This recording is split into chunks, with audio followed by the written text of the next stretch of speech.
provided food for 5,000 people with a little boy's lunch of 5 loaves and 2 fishes. We certainly learned how God provides for all our needs. Well, this week we're heading to where the sun, sparkling sand, and cool, clear water is. Don't you wish you were at the beach? Well, guess where we're off to today? A cruise on the Sea of Galilee! Pack your bathers and an overnight bag because our boat will be arriving soon. Yes, you heard it right, our boat! We are going to be cruising around the Sea of Galilee today and spending a night on board. Cruise boarding passes ready? Let's worship Jesus together! Let's go! Yay!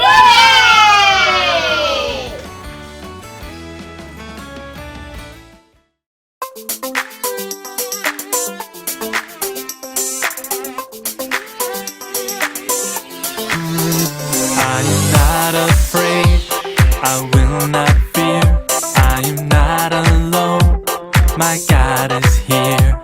Whatever I do, wherever I may be, it is His hand that is leading me. He leadeth me, by His own hand He leadeth me. His faithful follower I will be, for by His hand He leadeth me.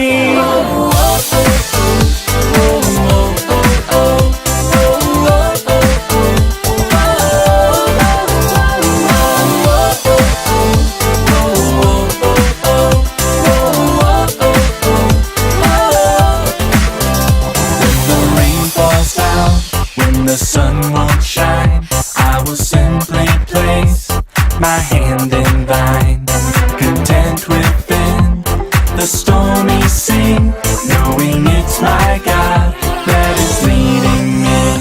He leadeth me, by His own hand He leadeth me. His faithful follower I will be, for by His hand He leadeth me.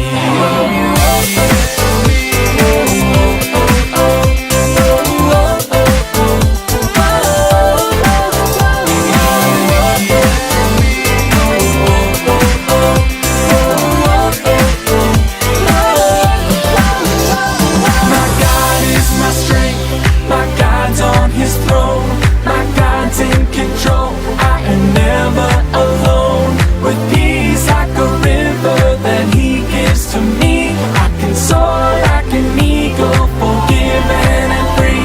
My God is my strength, my God's on His throne, my God's in control, I am never alone. With peace like a river that He gives to me, I can soar like an eagle, forgiven and free. When my task on earth is done, when by God's grace the victory's won, when this world I finally flee, it will be my God who is leading me. He leadeth me, by His own hand He leadeth me.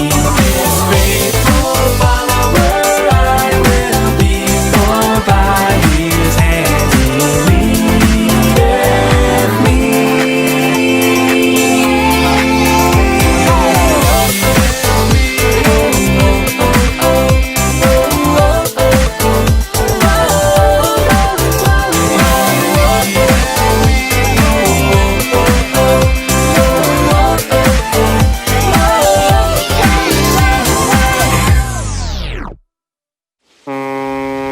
Welcome to the cruise line TWJ05. Enjoy your stay on this ship as we cruise through the beautiful Sea of Galilee. We are going to explore the Sea of Galilee today.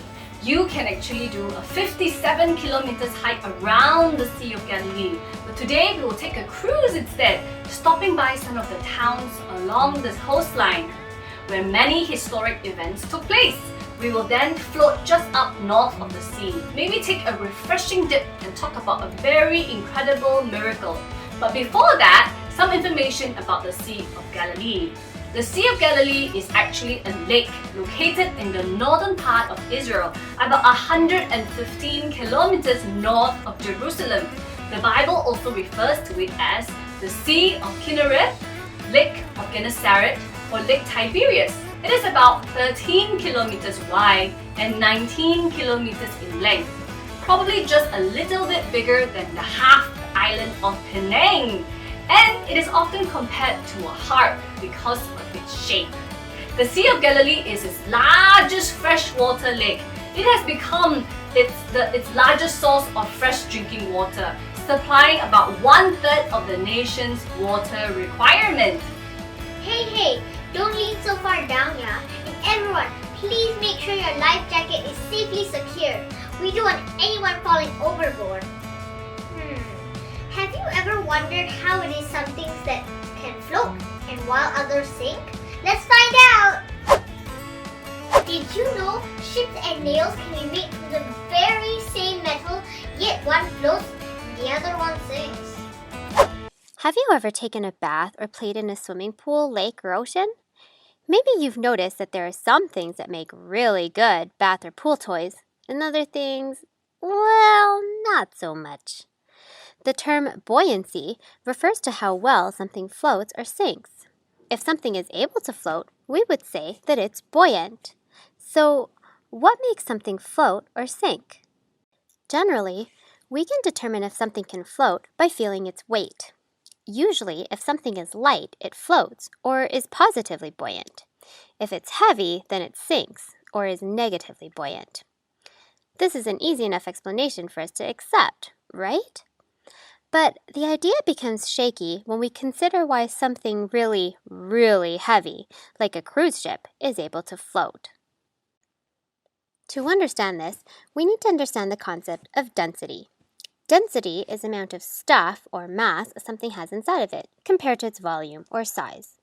For example, if we look at this bucket full of sand, we would say that it's more dense than this identical empty bucket, because the bucket full of sand has more stuff. It's got more mass. Another example is this bowling ball. It has more mass than a basketball because a basketball is full of air, but a bowling ball is full of stuff. So even though the bowling ball is smaller, it's more dense than the basketball. So what does this have to do with buoyancy? The next concept we need to tackle is called Archimedes' principle. Archimedes was a mathematician and philosopher who lived in ancient Greece. He had been stumped on a problem he was trying to figure out for the king, so he decided to take a bath. When he was sitting in the bath, he noticed that the water level rose when he went into the bath. Let's pretend that this block is Archimedes. See how the water level goes up when the block goes into the water? This means that in order to make space for his body in the bath, the water had to get pushed around in the bath, making the water level rise. The story goes that he was so excited by this discovery that he jumped out of the bath and ran naked down the street to his laboratory, shouting, "Eureka!" which means, "I've got it!" Basically, what Archimedes' principle helps us to understand is that if an object is heavier than the amount of water that it's displaced, or is something very dense, the object will sink, like the bowling ball. And if the object is lighter than the amount of water it is displaced, or something not very dense, the object will float, like the basketball. So, back to our cruise ship problem. Even though a cruise ship is very heavy, it's also very, very large. Most of the ship is also hollow, so it's not as dense as you might think. Because of this, just like the basketball, the ship is actually lighter than the water it's displaced, causing it to float. Did you learn something from that video? Interesting stuff, isn't it? This science thing. So if I were to jump off into the sea, I would probably sink, right? Guess what? Jesus was at this place 2,000 years ago, and let's see whether he sinks or floats. Let's watch this video. After feeding thousands of men and their families with just 5 loaves of bread and 2 fish, Jesus told his followers to sail to a town on the other side of the lake. Go ahead to Bethsaida. I will come later.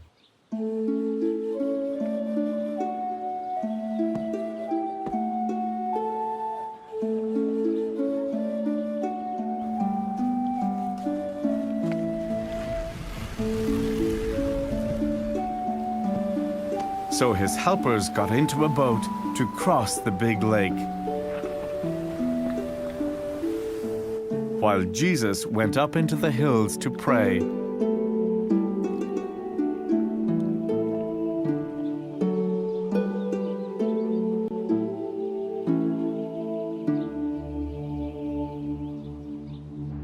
In the middle of the lake, a strong wind began to blow, making large waves. In the boat, the followers were having trouble.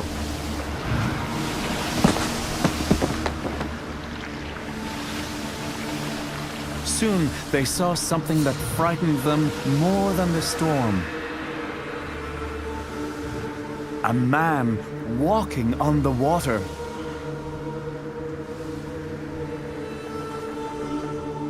It's a ghost!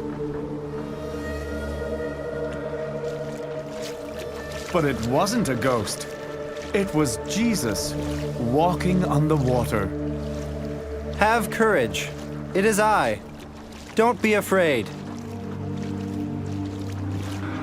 Peter, is it really the Lord? Lord, if that really is you, then tell me to come to you on the water. Come.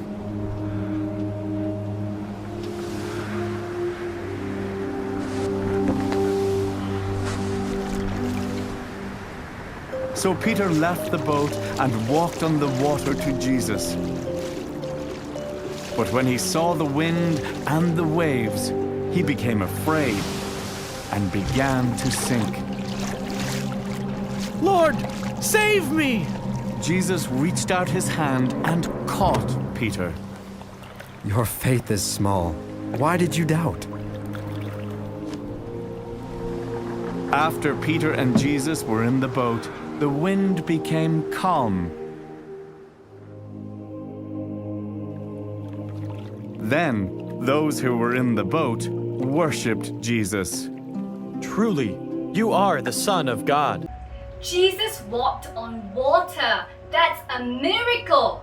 Jesus could see his disciples from where he sat, praying on the mountainside. They were having a tough time rowing because a strong wind was blowing against them. Since the disciples had taken the boat, there was just one way for Jesus to cross the lake. He walked out to them. Imagine the astonishment of the disciples. Who was this man who has kept showing them miracles? Peter was brave. He wanted to walk on water just like Jesus. And he did.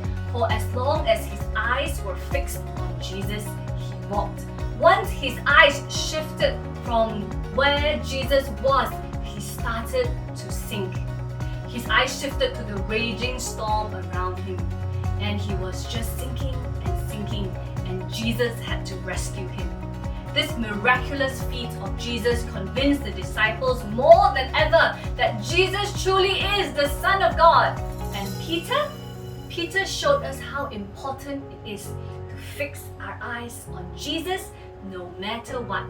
The Son of God will surely be there with us when we keep our eyes fixed on Him.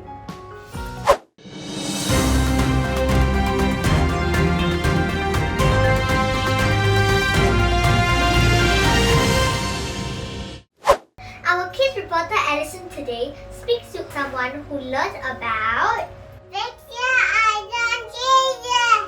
Let's watch! Hello everybody, my name is Lucas and today I'll be sharing a testimony about my ulcer. It was very pain and I could not eat or drink and I love to eat. So I told my mother how painful it is. She asked me to put the bonjela, but bonjela tastes very yucky. So instead, I prayed to Jesus to please heal my ulcer. And then I told my father how painful it was. And he said, ulcer is like that lah. What can I do? I cannot help you. Just wait for it to go away lor.